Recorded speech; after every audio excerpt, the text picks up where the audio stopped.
Membahas kisah-kisah yang tertera dalam Al-Quran, karena sepertiga Al-Quran itu qasas, cerita.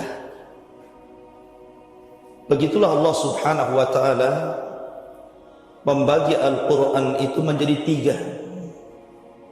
Sepertiganya bicara tentang tauhid, sepertiganya bicara tentang hukum-hukum ibadah, dan sepertiganya bicara tentang kisah. Karena dengan kisah itu kita bisa memetik pelajaran. Dan kisah dalam Al-Quran bukan dongeng, tetapi kisah nyata dari umat-umat terdahulu yang kemudian dikisahkan Allah kepada Rasul untuk menetapkan hati Rasul.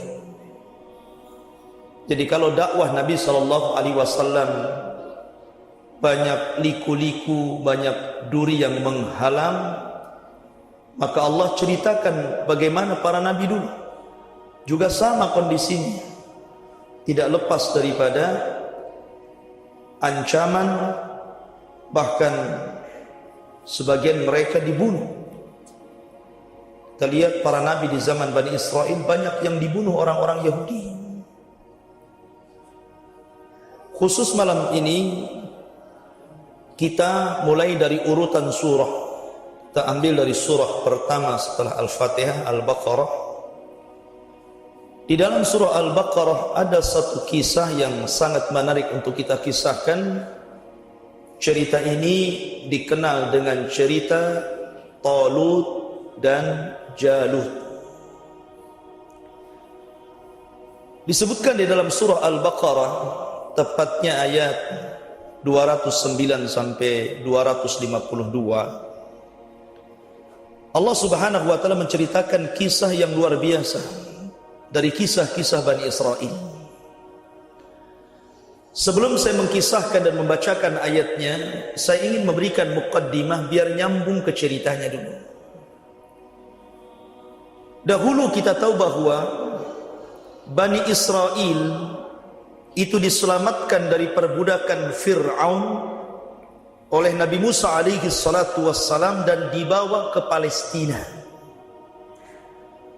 Walaupun yang membawa masuk ke Palestina adalah Yusha bin Nun, karena Musa meninggal duluan di bumi yang Allah Subhanahu wa ta'ala berikan kebingungan kepada Bani Israel karena ulah mereka sendiri bermaksiat kepada Allah dan Rasulnya.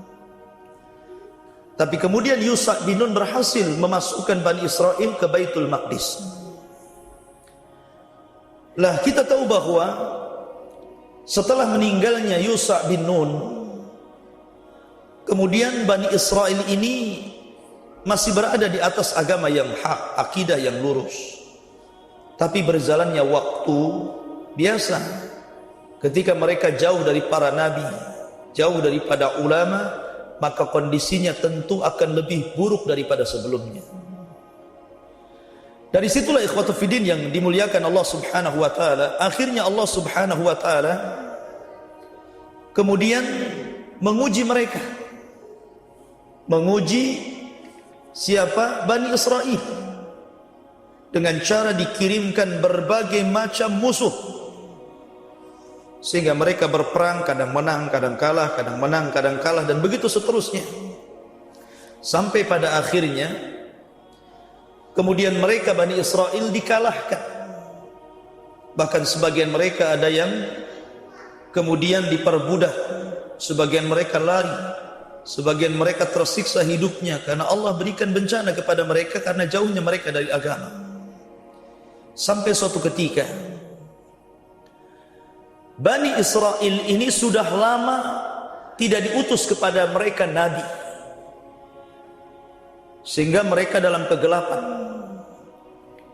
Dari sini kemudian Bani Israel akhirnya berdoa kepada Allah untuk dikirim kepada mereka nabi.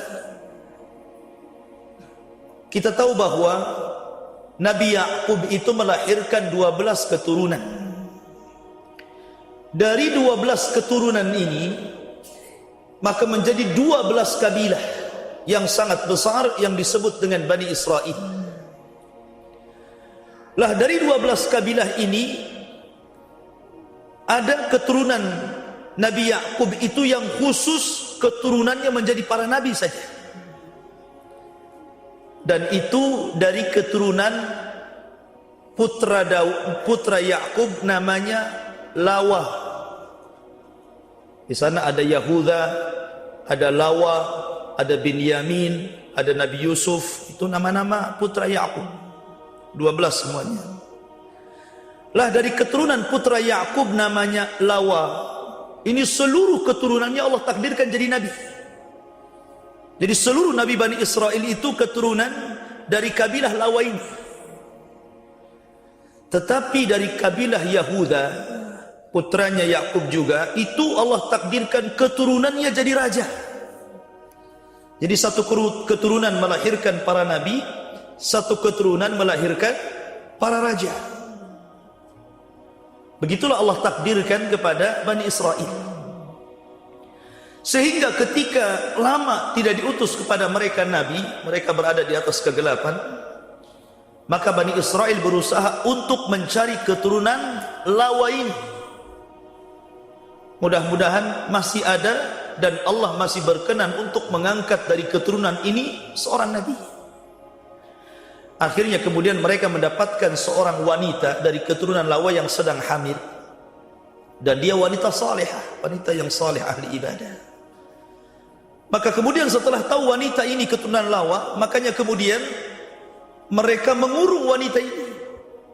Takut umpamanya dibunuh orang, atau mungkin terkena penyakit dan tidak sempat diobati kemudian mati. Maka dikurung, dirawat biar lahir anak ini. Maka kemudian ibunya ini berdoa kepada Allah Subhanahu wa ta'ala agar anaknya ini kelak lahir menjadi seorang nabi untuk mengarahkan Bani Israel. Karena dia seorang wanita salehah, Allah ijabah doanya. Dan ini juga pelajaran bagi ibu-ibu ya. Ibu-ibu kalau sedang hamil, jangan macam-macam. Berdoa kepada Allah Subhanahu wa ta'ala supaya anaknya menjadi anak yang saleh, anak yang salehah gitu kan. Dan itu wasilah gitu, tidak masalah. Karena doa itu bisa mengabulkan siapapun orang-orang yang berdoa, karena Allah mendengar doa kita, apalagi dipanjatkan orang saleh dan salehah. Kemudian lahirlah dari wanita ini seorang nabi, namanya Nabi Samuel atau juga Nabi Sam'un, kurang lebih namanya, tapi ma'ruf Samuel. Artinya Samuel itu bayi yang lahir karena doa seorang ibu. Lah Nabi Samuel ini kemudian diangkat oleh Allah menjadi nabi dan mengarahkan Bani Israel. Karena sudah lama tidak diutus kepada mereka nabi, maka ketika diutus kepada mereka Nabi Samuel, maka Bani Israel ini mulai patuh kepada nabinya. Patuh kepada nabinya karena memang posisi mereka tertindas masalahnya. Mereka diperbudak oleh kaum Amalikah. Perbudak. Lah kaum Amalikah ini adalah kaum yang membantai Bani Israel, di mana ketika itu pimpinan perangnya namanya Jalut. Jalut itu kuat sekali. Bahkan dalam peperangan melawan Bani Israel ini, mereka berhasil mencuri tabut. Tabut itu satu kotak yang dulu dibuat oleh ibunya Nabi Musa. Ketika Musa kecil, maka ibunya membuat kotak. Karena tahun kelahiran Nabi Musa itu di tahun seluruh bayi laki-laki dibunuh, maka ibunya Nabi Musa takut dia dibunuh, kan begitu. Maka dia buatkan kotak. Kata Imam Zamakhsyari bahwa panjangnya kotak itu 3 hasta begini. Sini 1 hasta ya, berarti 3 hasta hampir 1,5 meter. Jadi 1 hasta kali 3 hasta berarti 1,5 meter kali 1,5 meter. Itu kotaknya kecil ya. Disitulah Musa kecil pernah diteletakkan kemudian hanyut di tengah lautan sampai dibawa ke istana Fir'aun. Lah itu disebut tabut namanya, kotak itu. Ya. Dan di dalam tabut itu ada tongkatnya Nabi Musa. Kemudian ada serpihannya papan-papan Taurat. Karena Taurat kan pecah karena dibanting Nabi Musa ketika marah kepada kaumnya gara-gara menyembah Samiri, patung sapi itu. Di situ ada serpihan Taurat. Kemudian di situ ada baju-bajunya Nabi Musa dan Harun. Ya. Lah tabut ini biasanya digunakan oleh Bani Israel untuk mengambil berkah, tabarruk, mengambil berkah. Jadi setiap Bani Israel itu melakukan peperangan, maka tabut ini akan diletakkan di depan para tentara. Dan apabila mereka melihat tabut, mereka tenang, timbul keberaniannya. Rupanya ketika tentara Jalut dari Amalekah ini menyerang Bani Israel, kalah Bani Israel, diperbudak dan tabutnya dicuri oleh Jalut. Karena tabutnya dicuri oleh Jalut, akhirnya Bani Israel mengalami kegundahan, mengalami ketakutan, mengalami musibah macam-macam. Ya. Disitulah ketika Raja Samuel diutus kepada mereka. Mereka meminta kepada Raja Samuel untuk dijadikan kepada mereka seorang raja, agar mereka berperang, merebut kembali daerahnya dan mengambil tabut dari tangan Jalut. Kata Nabi Samuel, nanti kita baca ayatnya. Apakah kalau seandainya Allah syariatkan kepada kalian perang, mungkin kalian perang? Begitu kan? Kenapa? Karena Nabi Samuel tahu sejarahnya Bani Israel itu pengecut. Ketika Nabi Musa mengajak berperang Bani Israel untuk merebut Baitul Maqdis, Bani Israel mengatakan kepada Musa apa? Idhab anta wa rabbuka faqatila innaha huna qaidin. Kau saja Musa dengan Harun pergi, bawa sana Rabbmu, perang sana bertiga, kami duduk-duduk saja di sini. Makanya Nabi Samuel menyinggung mereka, gitu kan? Apakah kalau Allah wajibkan kepada kalian perang, kalian mau perang? Jangan-jangan kalian ngomong saja.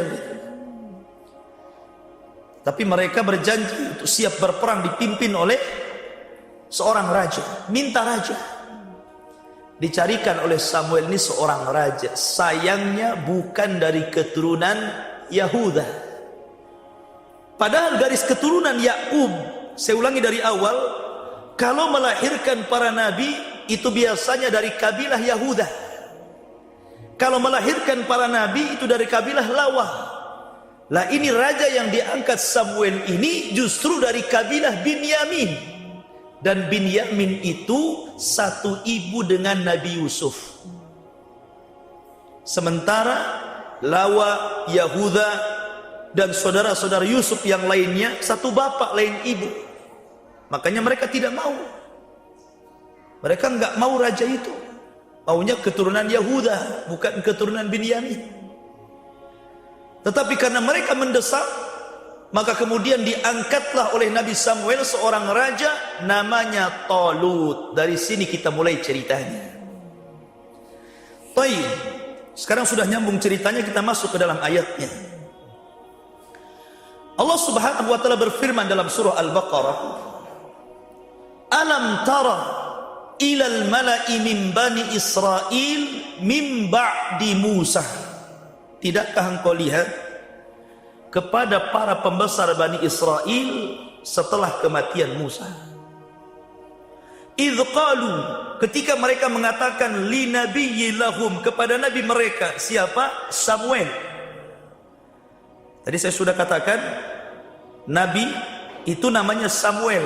Kuburannya pernah didapati oleh Umar ketika menaklukkan Persia. Kuburan Nabi Samuel ini. Jadi ketika diutus kepada mereka Samuel, mereka mengatakan, ib'ats lana malikan nuqatil fi sabilillah. Wahai Nabi Samuel, tolonglah angkat untuk kami seorang raja, seorang panglima perang. Kita akan berperang di jalan Allah. Mantap kan ini niatnya. Maka kemudian Nabi Samuel menyinggung mereka. Qala hal asaitum in kutiba alaikumul qital alla tuqatilu. Jangan-jangan kalau Allah wajibkan kepada kalian perang, kalian enggak mau perang? Gitu kan? Jangan-jangan kalian enggak mau perang. Ya. Mereka berjanji, wa ma lana alla nuqatila fi sabilillah wa qad ukhrijna min diyarina wa abnaina. Bagaimana kami tidak siap perang wahai Nabi Samuel? Kau lihat kami sudah dikeluarkan dari negeri kami. Sebagian wanita-wanita kami diperbudak, anak-anak kami dibantai. Kami harus balas ini. Gimana kau meragukan keberanian kami?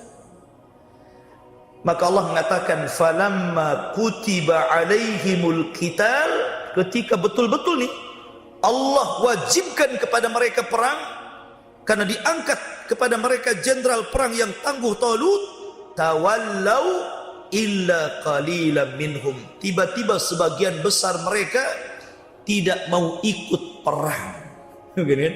Tidak mau ikut perang, degil Bani Israel.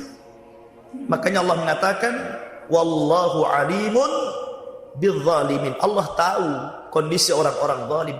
Memang begitu dari dulu Bani Israel. Ngomong saja. Maka kemudian Allah mengatakan, wa qala lahum nabiyuhum, berkatalah nabi mereka Samuel, innallaha qad ba'atsa lakum Talut. Allah telah mengutus kepada kalian seorang raja namanya Talut. Jadi Allah yang memilih Talut. Karena tidak mungkin nabi sembarang ngambil orang, kan begitu. Pasti nabi itu diturunkan wahyu. Wahyu itulah yang menggiring untuk mengambil Talut. Sementara Talut bukan keturunan Yahuda, tapi keturunan Binyamin. Terlebih daripada itu, Talut ini miskin, bukan orang kaya, bukan pejabat. Makanya kemudian mereka mengatakan, qalu anna yakunu lahul mulku alaina wa nahnu ahaqqu bil mulki minhu. Kenapa raja itu tidak diambil dari kaum kami, keturunan Yahuda? Kenapa dari keturunan lain? Bukankah kerajaan itu hak kami? Nah ini, dia nggak berhak jadi raja si Talut itu, karena keturunan Binyamin. Harusnya dari kami, keturunan Yahuda, maksudnya orang-orang Yahudi. Ya. Maka kemudian mereka mengatakan, walam yu'ta sa'atan minal mal. Lihat, Talut ini miskin, nggak punya harta. Kalau raja harus punya harta. Kalau raja itu harus punya nasab yang bagus, nasabnya para raja, gitu kan. Qala, maka Nabi memperingatkan nih, innallaha astafahu alaikum. Allah yang pilih dia untuk kalian, bukan aku. Allah yang pilih dia. Kenapa kalian tawar-tawar? Allah yang pilih dia untuk kalian. Wazadahu bastatan fil ilmi wal jismi. Bahkan Allah telah berikan kepada Talut, bukan hanya Allah pilih dia, tapi Allah berikan kekuatan ilmu. Dia memiliki ilmu perang, dia memiliki ilmu kepemimpinan, kebijaksanaan, dan dia juga fisiknya kuat. Talut itu kuat orangnya, tenaganya kuat, ototnya kuat, gitu kan. Jadi sini Allah berikan 3 keutamaan. Pertama, Allah pilih dia. Yang kedua, Allah berikan pengetahuan. Yang ketiga, Allah berikan kekuatan. Kurang apa lagi? Itulah pemimpin. Harusnya antum kalau milih pemimpin yang seperti itu, punya ilmu pengetahuan dan punya kekuatan. Makanya para ulama dulu ditanya, ustaz, syekh, imam, ada 2 pemimpin. Yang satu soleh namun lemah, yang satu zalim tapi kuat. Nggak ada yang ketiga ya. Kalau yang ketiga pilih yang ketiga, soleh kuat, gitu kan. Ini cuma 2 masalahnya.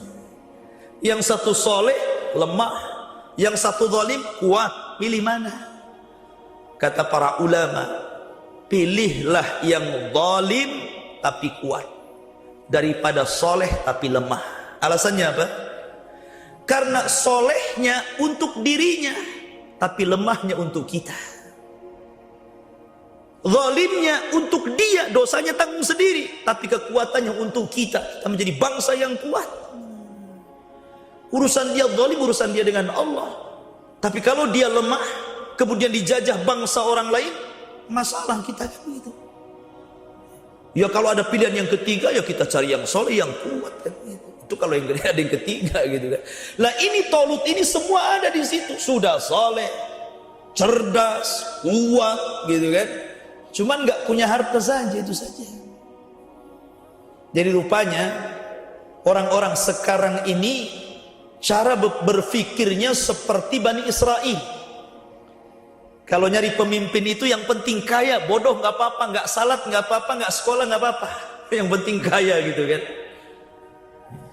Makanya kalau ada pemilihan pemimpin itu senjatanya serangan fajar itu, bagi-bagi beras sembako gitu kan, menang dia.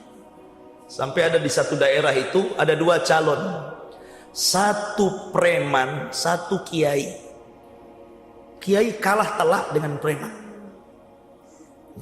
Di awalnya kata Pak Kiai, karena memang di desa itu pemilihan kepala desa itu memang banyak judi, ada judi sabung ayam, judi macam-macamnya. Kata Pak Kiai, kalau saya jadi, saya hapuskan perjudian. Kata preman, kalau saya jadi, saya tambah perjudian.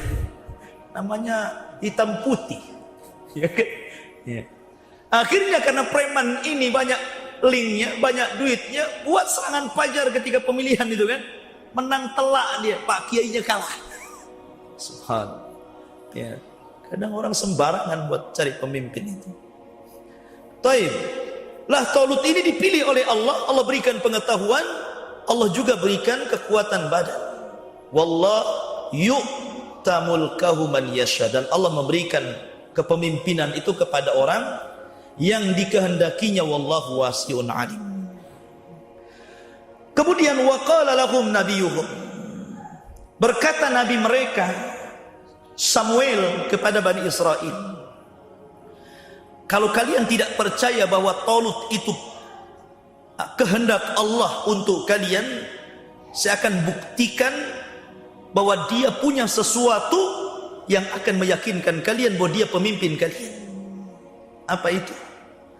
Allah katakan, inna ayatu mulkihi an ya'tiyakum tabut fihi sakinatu min rabbikum wa baqiyatun mimma taraka alu Musa wa alu Harun tahmiluhul malaikah. Sesungguhnya tanda-tanda bahwa Talut itu adalah pemimpin yang baik bagi kalian, bahwa akan didatangkan kepada Talut tabut. Tadi sudah saya ceritakan apa itu tabut. Pusaka itu tabut itu. Isinya Taurat, tongkat Nabi Musa, kemudian pakaian-pakaian Harun dan Musa di situ. Yang di dalamnya ada ketenangan bagi Bani Israel yang Allah berikan kepada kalian, dan sisa-sisa dari apa yang ditinggalkan keluarga Musa dan Harun, tahmiluhul malaikah. Malaikat yang ambil dari Jalut. Jadi Allah mengutus malaikat untuk mengambil tabut dari tentara Jalut, kemudian diterbangkan antara langit dan bumi. Ketika Talut sedang berceramah seperti ini di hadapan Bani Israel, tiba-tiba tabut itu turun dari langit persis di depan dia.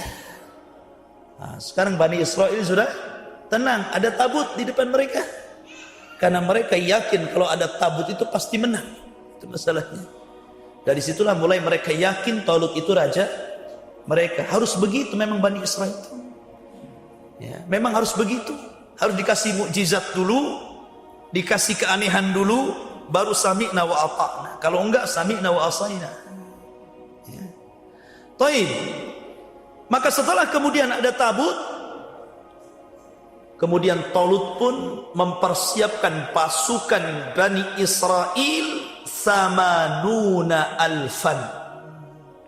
Berapa samanuna alfan? 80.000 pasukan siap melawan Jalut. Kemudian berangkatlah 80 pasukan yang dipimpin Talut ini. Tetapi di situ ada ujian yang harus mereka lakukan. Bagaimanapun seorang tentara yang masuk dalam ketentaraan, tentu kan ada uji nyali. Ada uji nyali, ada uji kekuatan gitu kan. Pantas nggak Anda ini jadi militer? Harus ada ujiannya. Lah Allah menguji pasukan Bani Israel ini yang 80 pilihan ini. Allah mengatakan, falamma fasala Talut bil junud qala innallaha mubtalikum binahar. Ketika Talut mempersiapkan pasukan yang 80.000 orang itu, kata Talut, Allah akan menguji kalian dengan sungai. Faman syariba minhu falaysa minni. Siapa yang minum dari sungai itu jangan ikut perang bersama saya. Ulang lagi saya. Wa man lam yat'amhu fa innahu minni. Tapi kalau dia tidak menyentuh sungai itu, walaupun kalian haus, maka kalian akan bersama kami ikut perang melawan jahat. Illa man igtarafa ghurfatan biyadi, kecuali kalau hanya satu kepal tangan saja nggak apa-apa, tapi jangan lebih. Apa yang terjadi? Fasyaribu minhu illa qalilan minhum. Ketika sampai di sungai ujian itu, sungai itu namanya sungai syariah, Nahrus Syariah, yang terbentang antara Urdun dan Palestina. Itu terbentang sungai di situ. Harus melewati sungai itu. Sungai Syariah yang terbentang antara Urdun dan Palestina. Kemudian mereka lewat sungai. Rupanya karena mereka kehausan melihat sungai, lupa tuh apa yang dinasihatkan Talut, minum banyak-banyak. Ada yang mengatakan bahwa setiap mereka minum makin banyak, makin haus, makin banyak, makin haus. Kayak antum minum air lautan. Itu kan tidak menghilangkan dahaga kan gitu. Tetapi sebaliknya, orang yang hanya minum satu kepal saja hilang dahaganya. Subhanallah. Dari 80.000 kemudian gugur 76.000 gugur, sisanya 4.000. Yang pulang itu 76 pulang lagi. Yang meneruskan peperangan sisanya 4.000. Jauhkan bandingannya. Awalnya 80.000 jadi 4.000 gitu ya. Sementara Jalut ini jangan dianggap remeh. Itu tentara besar, pemimpin ganas, barbar, primitif, kuat gitu kan. Lawannya luar biasa. Rupanya sisanya 4.000 saja. Kemudian falamma jawazahu huwa walladzina amanu ma'ah. Ketika yang 4.000 ini berangkat bersama Talut, kemudian mereka melihat tentara Jalut yang begitu besar. Rupanya yang 4.000 ini sebagiannya mengatakan la taqata lana al-yawma bi Jalut wa junuduh. Wah, kuat kali mereka ini. Macam mana saya akan menghadapi mereka? Takut sebagiannya. Akhirnya mundur lagi, sisanya dari 4.000 tinggal 314 orang. 80.000, kemudian mundur 76.000, mundur lagi, sisanya 300 wa arba'ata asyara rajulan. Sisanya cuman 314 tentara, persis seperti jumlah tentara Rasul di perang Badar. Dan itu sebagaimana diriwayatkan bahwa tentara Talut itu sama dengan tentara Rasul di perang Badar, jumlahnya 314 orang. Sementara tentara Jalut besar, luar biasa. Sebagaimana tentara kafir Quraisy juga banyak, 1.300 lebih kan begitu. Melawan 300 lebih saja. Maka ketika itu mereka la taqata lana al-yaum, kayaknya kami tidak bisa nih melawan Jalut dan tentaranya. Qala alladziina yadhunnuna annahum mulaqullah. Tapi orang-orang pilihan yang sisanya 300 itu, 314 itu, mereka mengatakan, menghibur, jangan pulang, jangan lari dari pertempuran. Mereka mengatakan, kam min fi'atin qalilatin ghalabat fi'atan katsiratan biidznillah. Jangan takut kalian. Betapa banyak kelompok yang kecil mengalahkan kelompok yang besar karena izin Allah Subhanahu wa taala. Dihibur. Tapi mereka tetap saja lari tunggang langgang, sehingga orang yang bersama Talut cuma 314 orang saja. Masya Allah. Dan subhanallah, memang itulah sunnatullah.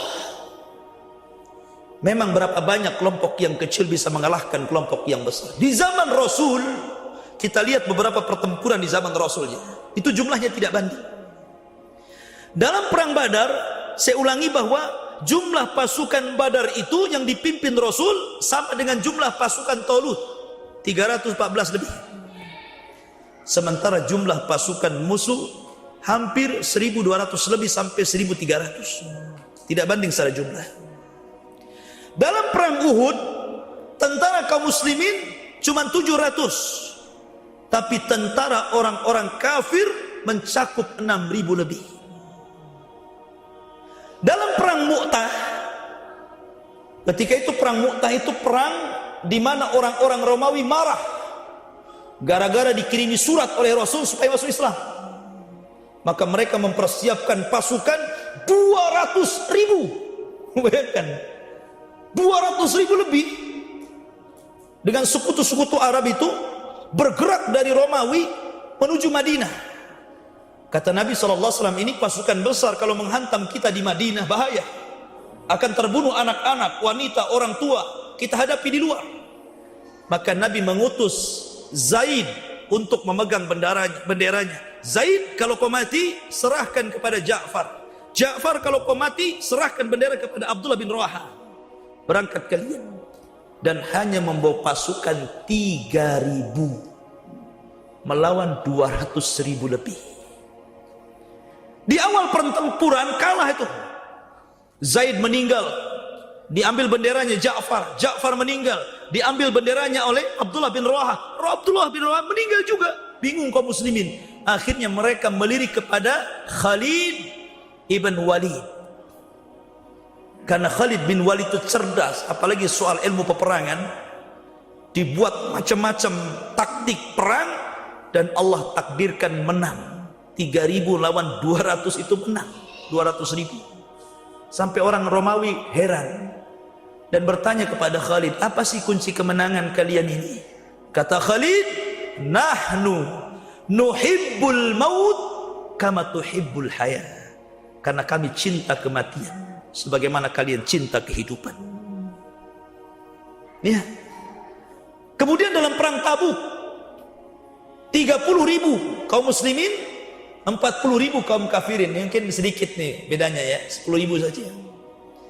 Tapi lihat dalam perang Khandaq, itu kan perang Khandaq itu gabungan loh. Orang musyrik bergabung dengan orang Yahudi, bergabung dengan orang-orang munafik, sehingga kaum muslimin yang dikepung itu jumlahnya 3.000, sementara yang mengepung jumlahnya 10.000. Jadi kalau kita melihat peperangan Nabi SAW, dan hampir secara umum dimenangkan kaum muslimin. Walaupun mereka kecil pasukannya, tapi Allah sudah mengatakan, kam min fi'atin qalilatin ghalabat fi'atan katsiratan biidznillah. Berapa banyak kelompok yang kecil melawan kelompok yang besar menang. Bahkan di akhir zaman juga sama. Ketika terjadi Malhamatul Kubra, ketika sebelum terjadi Malhamatul Kubra, kaum muslimin akan berperang dengan orang-orang Nasrani. Dan ketika itu tentara Romawi adalah tentara terbanyak sedunia jumlahnya. Dan tentara kaum muslimin tidak banyak.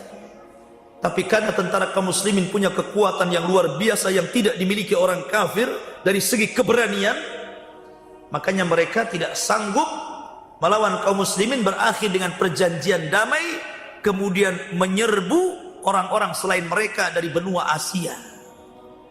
Setelah itu terjadi pembatalan perjanjian, barulah kemudian terjadi Malhamatul Kubra, perang besar. Armageddon, apa namanya perang itu.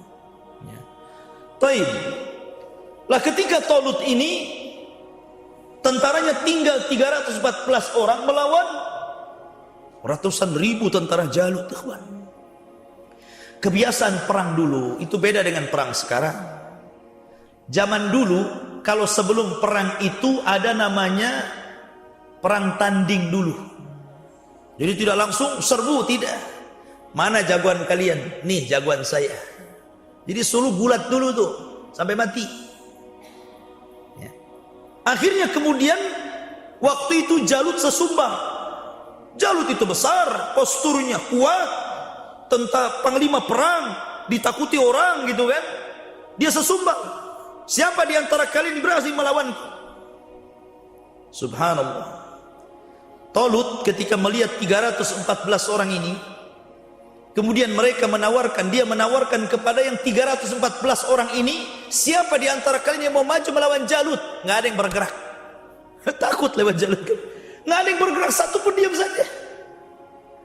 Kemudian kata Talut, siapa yang berani melawan Jalut dan menang, kunikahkan dia dengan putriku dan dia akan mewarisi tahta kerajaanku. Ini sudah ada iming-iming bagus nih. Nggak ada yang bergerak juga. Iya kalau menang, kalau kalah nggak jadi kawin kan gitu. Nggak ada yang bergerak, subhanallah. Ya wajar manusiawi, ikhwan. Ini tentara banyak, kuat-kuat, kita kecil. Tapi Allah subhanahu wa ta'ala ketika itu berikan keberanian kepada anak muda yang usianya belasan tahun, masih 17-18 tahun. Dan anak muda itu namanya Daud, yang kita kenal dengan Nabi Daud. Dia satu di antara anggota pemberani yang terlibat dalam 314 pasukan Talut itu. Berani dia. Ya. Saya ingin sedikit menceritakan Daud, kenapa dia bisa mengalahkan Jalut. Nabi Daud ini seorang penggembala. Dari kecil dia seorang penggembala. Nabi juga sama penggembala, karena tidak ada nabi kecuali dia pernah menggembala kambing. Makanya Nabi juga penggembala. Ya. Lah, karena dia harus kemudian melindungi kambing-kambingnya dari serangan serigala, maka Nabi Daud ini suka melempar serigala dengan batu. Dan subhanallah, Allah berikan kekuatan kepada Daud. Sekali lempar serigala itu bukan hanya mati, hancur badannya itu, kayak ditembak begitu kan. Itu kebiasaan Daud, pandai melempar dengan batu, bukan dengan panah, dengan tangan dilempar gitu kan. Hancur serigala itu. Itu kekuatannya Nabi Daud. Dari kecil sudah terbiasa begitu melempar. Makanya ketika kemudian Nabi Daud alaihi salatu wassalam maju, Jalut menganggap remeh gitu kan. Kenapa anak kecil yang didatangkan lawan saya gitu kan. Lah ketika itu Nabi Daud membawa 5 batu diletakkan di pesaknya. Itu senjatanya dia, tukang lempar. Ya kan? Ya. Akhirnya ketika Nabi Daud maju, nggak disia-siakan kesempatan, dilempar batunya itu, kena kepalanya hancur, mati. Ya kan? Jadi sebentar aja kelainya itu dilempar, kena kepalanya mati, langsung disembelih kepalanya di bawah. Wih, pasukan Jalut melihat pemimpinnya mati di tangan Daud, otomatis kan ciut mereka, hilang ininya. Ketika kemudian mereka kebingungan, pemimpinnya mati, disitulah tidak disia-siakan oleh Talut, maka dia menyerbu dengan kekuatan yang sedikit itu. Kam min fi'atin qalilatin ghalabat fi'atan katsiratan biidznillah. Walaupun kelompok kecil bisa mengarahkan kelompok yang besar karena izin Allah. Subhanallah. Ada yang mengatakan bahwa batu itu yang menawarkan diri untuk diambil oleh Daud. Dan itu salah satu mukjizat ya. Walaupun dia belum diangkat jadi nabi, tapi Nabi Muhammad juga sama, sebelum diangkat sudah banyak keanehan kan. Seperti ketika dia dibawa oleh pamannya Abu Talib ke Syam, tiba-tiba ada awan yang menaungi dia, ada batu yang mengucapkan salam. Katanya seorang rahib yang ketemu di jalan, balikan dia ke Mekah, karena dia seorang nabi. Aku lihat tanda-tandanya itu. Kalau sampai orang Yahudi tahu, dibunuh dia. Itu belum diangkat jadi nabi tuh. Jadi ada yang mengatakan batunya yang ngomong, menawarkan diri, biar saya yang kau bawa, kau lempar gitu. Dan batu bisa bicara, batu bisa hidup bergerak, itu di zaman itu sudah biasa. Contohnya di zaman Nabi Musa. Di zaman Nabi Musa, Musa itu kalau mandi, dia tidak mau campur dengan orang-orang. Dia sendiri, tidak mau menampakkan aurat. Jadi suatu ketika orang-orang Bani Israel menuduh, jangan-jangan Musa itu kalau mandi sendiri, dia punya penyakit kulit yang memalukan. Padahal Musa nggak punya penyakit kulit. Jadi suatu ketika, Allah ingin membuktikan bahwa Musa itu tidak sebagaimana tuduhan Bani Israel. Lagi mandi, kemudian pakaiannya diletakkan di batu, batunya jalan. Dia asik mandi gitu kan, toto batunya jalan. Jalan ini ke tempat orang-orang Bani Israel yang sedang mandi. Dikejar-kejar sama Nabi Musa lagi telanjang. Setelah di depan Bani Israel, berhenti pula batu itu. Ya tentu Bani Israel melihat bagaimana auratnya Nabi Musa, dan mereka menyesal selama ini mereka menuduh yang tidak-tidak. Nah, itu batu jalan. Itu satu contoh cerita. Maka juga di zaman Nabi Daud juga demikian. Jadi batu itu yang ngomong, ambil saya, biar saya yang membunuh Jalut. Diambil batu itu, dilempar, mati Jalut. Nggak lama gitu. Dari situlah kemudian Allah Subhanahu wa taala katakan, walamma barazu li Jalut wa junudi qalu rabbana afrigh alaina sabran wasabbit aqdamana wamsurna 'alal qaumil kafirin. Ketika mereka menghadapi Jalut, sudah depan-depanan dengan tentara Jalut dan tentaranya, maka Talut dan tentaranya mengatakan, ya Allah, berikan kepada kami kesabaran, tetapkan kaki kami agar jangan pergi dari peperangan, dan berikan kemenangan kepada kami dari orang-orang kafir. Maka Allah katakan, fahazamuhum biidnillah wa qatala Daud Jalut. Maka mereka pun perang dengan izin dari Allah, dan Daud berhasil membunuh Jalut. Kalah ini, sudah selesai peperangan. Kalah orang-orang Jalut, takluk.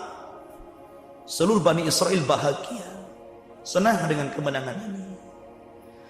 Maka kemudian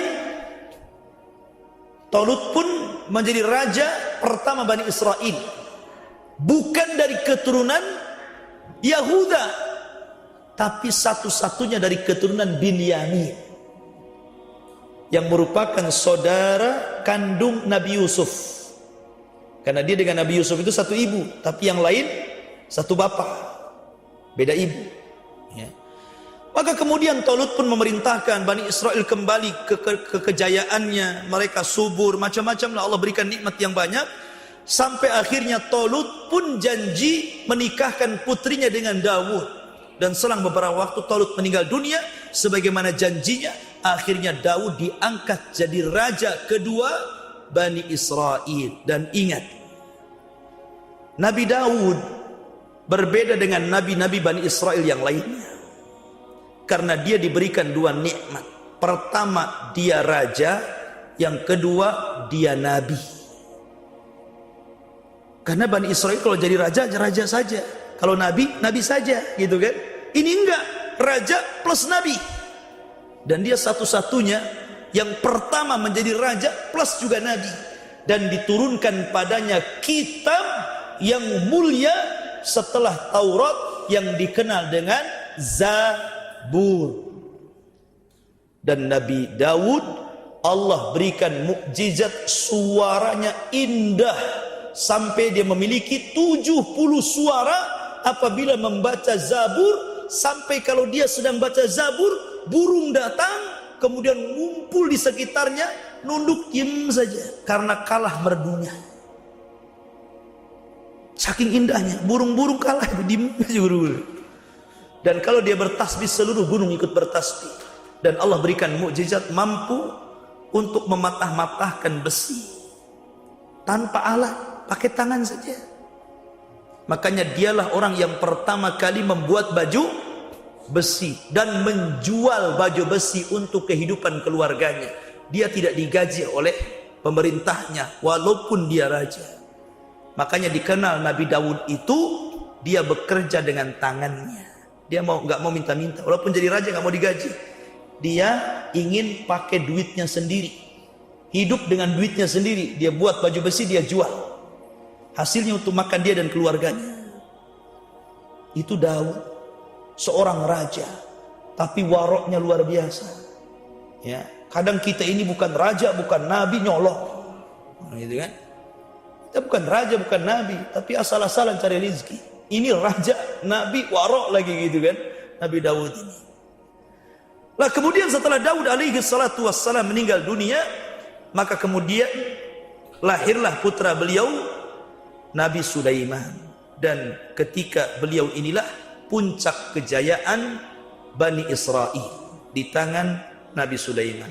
Inilah kisah yang disebutkan dalam surah Al-Baqarah 249 sampai 252. Kemudian waqala lahum nabiyuhum, berkata nabi mereka Samuel kepada Bani Israel, kalau kalian tidak percaya bahwa Talut itu kehendak Allah untuk kalian, saya akan buktikan bahwa dia punya sesuatu yang akan meyakinkan kalian bahwa dia pemimpin kalian. Apa itu? Allah katakan, inna ayatu mulkihi an ya'tiyakum tabut fihi sakinatu min rabbikum wa baqiyatun mimma taraka alu Musa wa alu Harun tahmiluhul malaikah.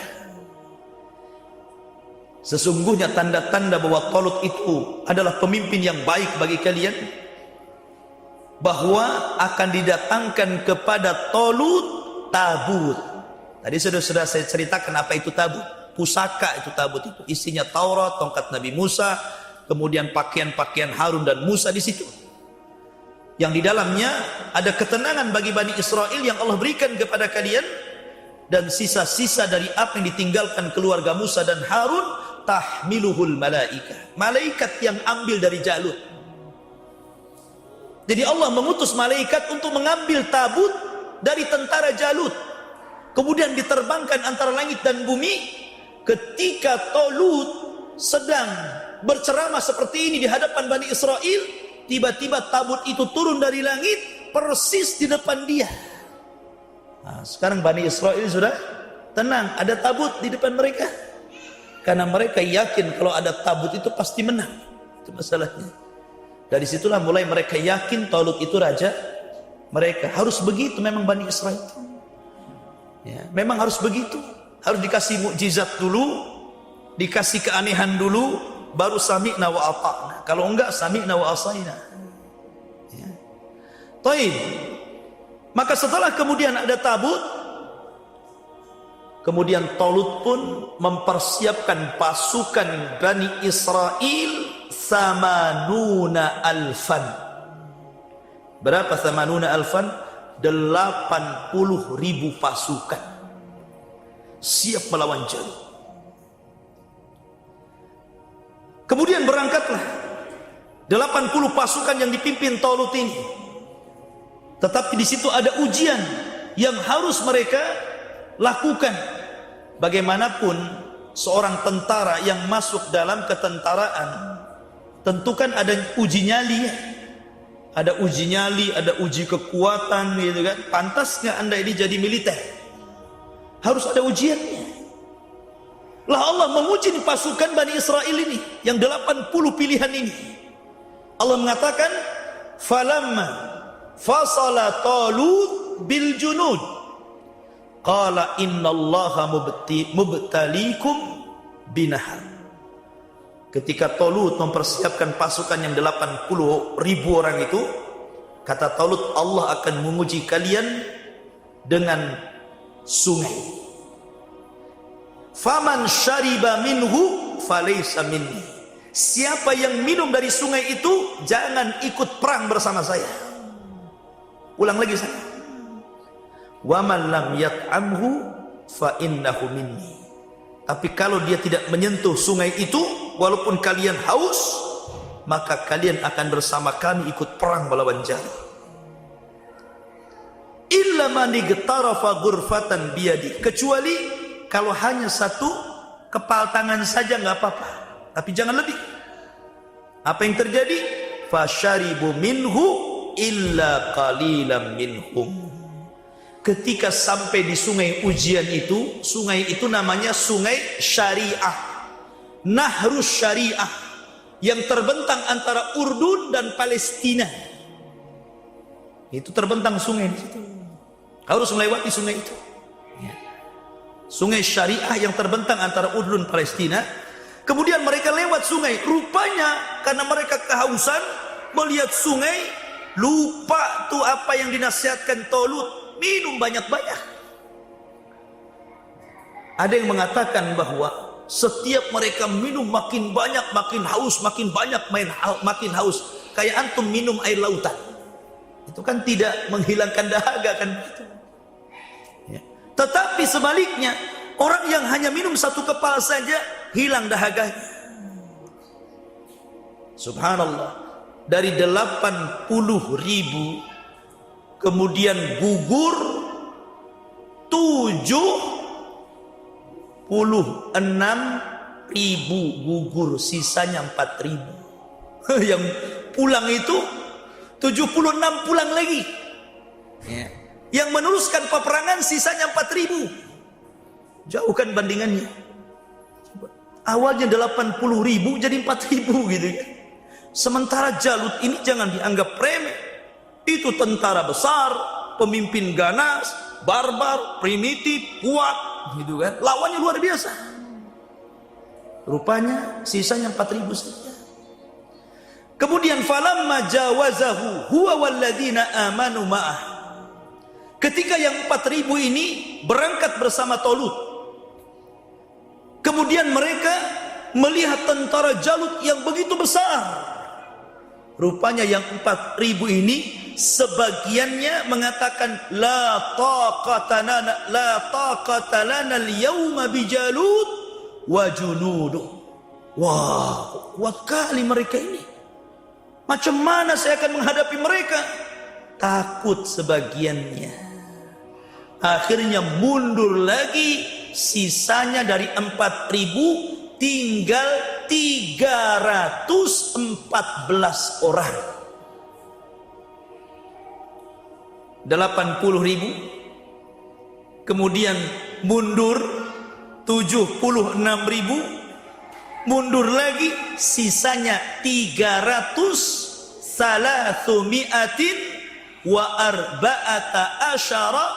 rajulan. Sisanya cuman 314 tentara, persis seperti jumlah tentara Rasul di perang Badar. Dan itu sebagaimana diriwayatkan bahwa tentara Tolut itu sama dengan tentara Rasul di perang Badar, jumlahnya 314 orang. Sementara tentara Jalut besar, luar biasa. Sebagaimana tentara kafir Quraisy juga banyak, 1.300 lebih kan begitu. Melawan 300 lebih saja. Maka ketika itu mereka la taqata lanal yaum, kayaknya kami tidak bisa nih melawan Jalut dan tentaranya. Qala alladziina yadunnuna annahum mulaqullah. Tapi orang-orang pilihan yang sisanya 300 itu, 314 itu, mereka mengatakan, menghibur, jangan pulang, jangan lari dari pertempuran. Mereka mengatakan, kam min fi'atin qalilatin ghalabat fi'atan katsiratan biidznillah. Jangan takut kalian. Betapa banyak kelompok yang kecil mengalahkan kelompok yang besar karena izin Allah Subhanahu wa taala. Dihibur. Tapi mereka tetap saja lari tunggang langgang, sehingga orang yang bersama Tolut cuma 314 orang saja. Masya Allah. Dan subhanallah, memang itulah sunnatullah. Memang berapa banyak kelompok yang kecil bisa mengalahkan kelompok yang besar. Di zaman Rasul, kita lihat beberapa pertempuran di zaman Rasulnya, itu jumlahnya tidak banding.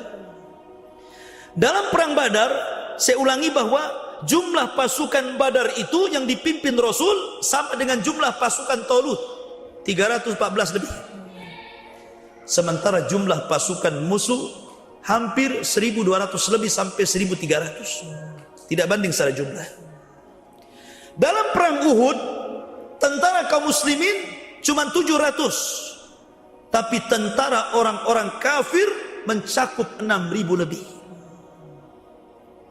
Dalam perang Mu'tah, ketika itu perang Mu'tah itu perang di mana orang-orang Romawi marah gara-gara dikirimi surat oleh Rasul supaya masuk Islam.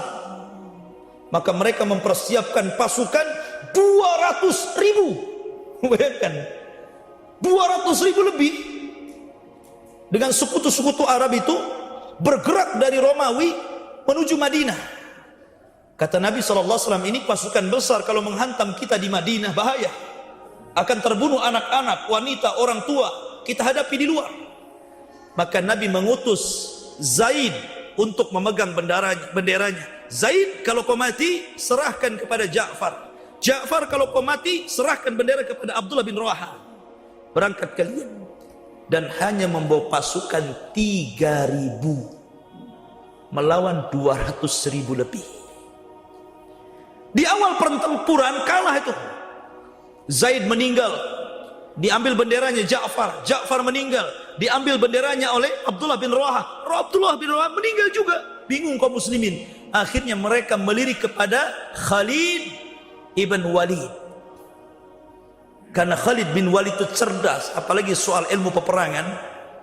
Dibuat macam-macam taktik perang dan Allah takdirkan menang. 3.000 lawan 200 itu menang.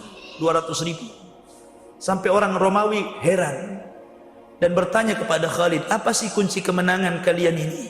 Kata Khalid, nahnu nuhibbul maut kama tuhibbul haya. Karena kami cinta kematian sebagaimana kalian cinta kehidupan. Ya. Kemudian dalam perang Tabuk, 30.000 kaum muslimin, 40.000 kaum kafirin. Mungkin sedikit nih bedanya ya, 10.000 saja. Tapi lihat dalam perang Khandaq, itu kan perang Khandaq itu gabungan loh.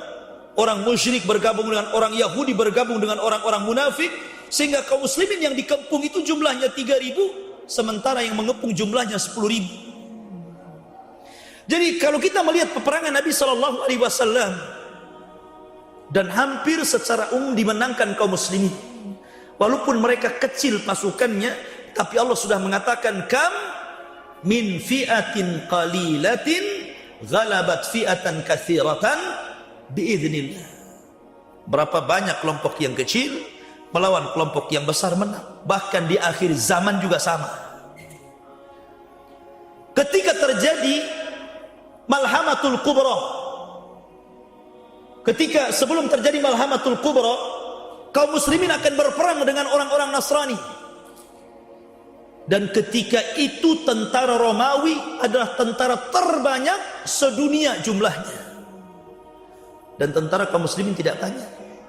Tapi karena tentara kaum muslimin punya kekuatan yang luar biasa yang tidak dimiliki orang kafir dari segi keberanian, makanya mereka tidak sanggup melawan kaum muslimin, berakhir dengan perjanjian damai, kemudian menyerbu orang-orang selain mereka dari benua Asia. Setelah itu terjadi pembatalan perjanjian, barulah kemudian terjadi Malhamatul Kubra, perang besar.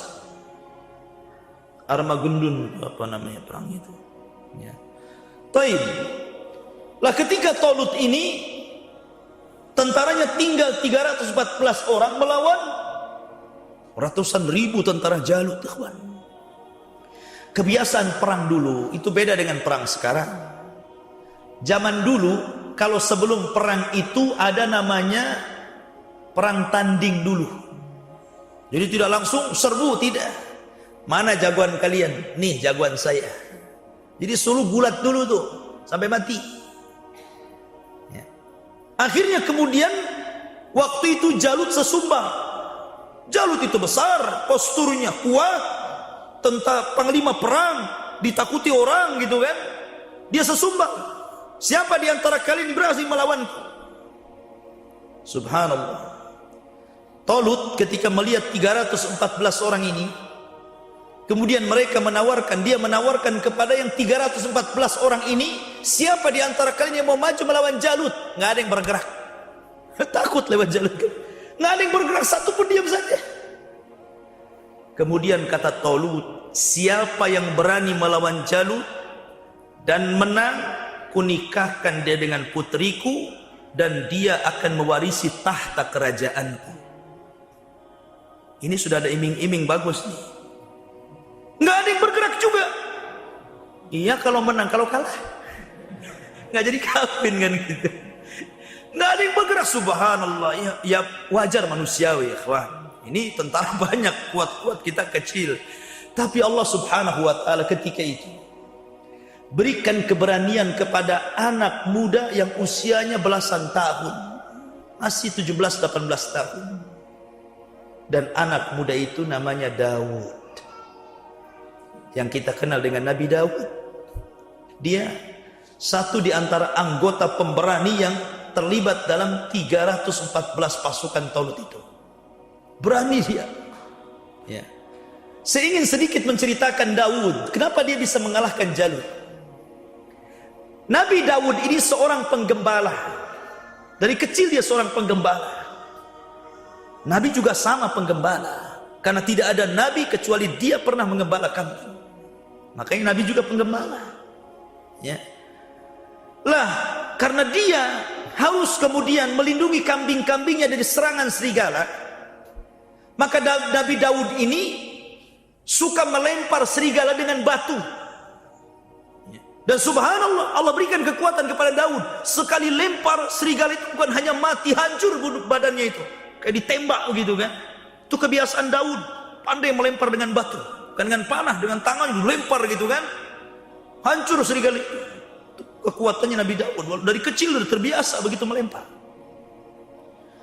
Makanya ketika kemudian Nabi Daud alaihi salatu wassalam maju, Jalut menganggap remeh gitu kan. Kenapa anak kecil yang didatangkan lawan saya gitu kan. Lah ketika itu Nabi Daud membawa 5 batu diletakkan di pesaknya. Itu senjatanya dia, tukang lempar. Ya kan? Ya. Akhirnya ketika Nabi Daud maju, nggak disia-siakan kesempatan, dilempar batunya itu, kena kepalanya hancur, mati. Jadi sebentar aja kelainnya itu dilempar, kena kepalanya mati, langsung disembelih kepalanya di bawah. Wih, pasukan Jalut melihat pemimpinnya mati di tangan Daud, otomatis kan ciut mereka, hilang ininya. Ketika kemudian mereka kebingungan, pemimpinnya mati, disitulah tidak disia-siakan oleh Talut, maka dia menyerbu dengan kekuatan yang sedikit itu. Kam min fi'atin qalilatin ghalabat fi'atan katsiratan biidznillah. Walaupun kelompok kecil bisa mengarahkan kelompok yang besar karena izin Allah. Subhanallah. Ada yang mengatakan bahwa batu itu yang menawarkan diri untuk diambil oleh Daud. Dan itu salah satu mukjizat ya. Walaupun dia belum diangkat jadi nabi, tapi Nabi Muhammad juga sama, sebelum diangkat sudah banyak keanehan kan. Seperti ketika dia dibawa oleh pamannya Abu Talib ke Syam, tiba-tiba ada awan yang menaungi dia, ada batu yang mengucapkan salam. Katanya seorang rahib yang ketemu di jalan, balikan dia ke Mekah karena dia seorang nabi. Aku lihat tanda-tandanya itu. Kalau sampai orang Yahudi tahu, dibunuh dia. Itu belum diangkat jadi nabi itu. Jadi ada yang mengatakan batunya yang ngomong, menawarkan diri, biar saya yang kau bawa, kau lempar gitu. Dan batu bisa bicara, batu bisa hidup bergerak. Itu di zaman itu sudah biasa. Contohnya di zaman Nabi Musa. Di zaman Nabi Musa, Musa itu kalau mandi, dia tidak mau campur dengan orang-orang. Dia sendiri, tidak mau menampakkan aurat. Jadi suatu ketika orang-orang Bani Israel menuduh, jangan-jangan Musa itu kalau mandi sendiri, dia punya penyakit kulit yang memalukan. Padahal Musa nggak punya penyakit kulit. Jadi suatu ketika, Allah ingin membuktikan bahwa Musa itu tidak sebagaimana tuduhan Bani Israel. Lagi mandi, kemudian pakaiannya diletakkan di batu, batunya jalan. Dia asik mandi gitu kan, toto batunya jalan. Jalan ini ke tempat orang-orang Bani Israel yang sedang mandi. Dikejar-kejar sama Nabi Musa lagi telanjang. Setelah di depan Bani Israel berhenti pula batu itu. Ya tentu Bani Israel melihat bagaimana auratnya Nabi Musa, dan mereka menyesal selama ini mereka menuduh yang tidak-tidak. Nah, itu batu jalan. Itu satu contoh cerita. Maka juga di zaman Nabi Daud juga demikian. Jadi batu itu yang ngomong, ambil saya, biar saya yang membunuh Jalut. Diambil batu itu, dilempar, mati Jalut. Nggak lama gitu. Dari situlah kemudian Allah Subhanahu wa taala katakan, walamma barazu li Jalut wa junudi qalu rabbana afrigh alaina sabran wasabbit aqdamana wamsurna 'alal qaumil kafirin.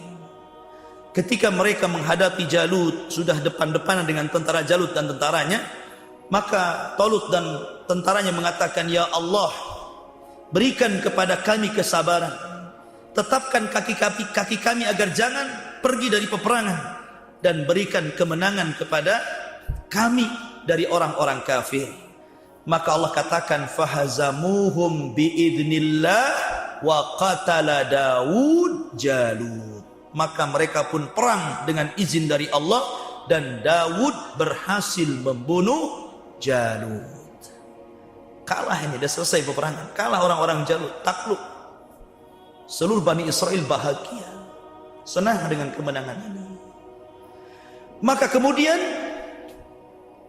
Talut pun menjadi raja pertama Bani Israel, bukan dari keturunan Yahuda, tapi satu-satunya dari keturunan Binyamin, yang merupakan saudara kandung Nabi Yusuf.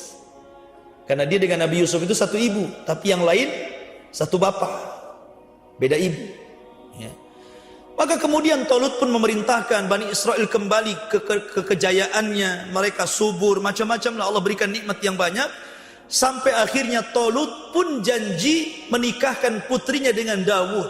Dan selang beberapa waktu Talut meninggal dunia, sebagaimana janjinya, akhirnya Daud diangkat jadi raja kedua Bani Israel. Dan ingat, Nabi Daud berbeda dengan nabi-nabi Bani Israel yang lainnya, karena dia diberikan dua nikmat.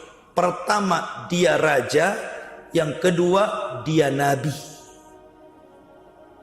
Karena Bani Israel kalau jadi raja, raja saja. Kalau nabi, nabi saja, gitu kan. Ini enggak, raja plus nabi. Dan dia satu-satunya yang pertama menjadi raja plus juga nabi. Dan diturunkan padanya kitab yang mulia setelah Taurat, yang dikenal dengan Zabur.